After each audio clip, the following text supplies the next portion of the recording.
সম্মানিত বাংলাদেশের প্রিয় দর্শক বিন্দুরা, আপনারা যারা ক্রিকেট ভক্ত আছেন তাদের জন্য জানানো যাইতেছে যে আজকে 10 জুলাই বাংলাদেশ বনাম শ্রীলঙ্কার প্রথম ম্যাচ টি-20। আশা করি তাদের এই টি-20 ম্যাচগুলো জিতার চেষ্টা করবে।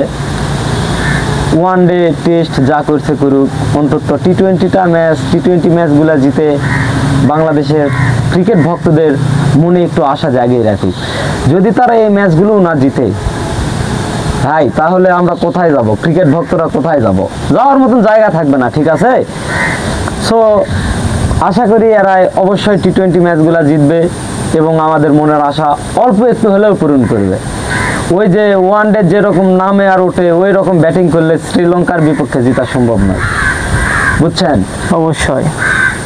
এই যে অস্ট্রেলিয়ার পরেই একমাত্র শ্রীলঙ্কাই হচ্ছে মানে মাইন্ড সেটআপের দিক থেকে সবচেয়ে ভালো দল। তারা উইকেট হারালেও মানে সবার রোল প্লে করতে থাকে, কিন্তু বাংলাদেশের ব্যাটারদের পক্ষে এইরকম খেলা সম্ভব নয়।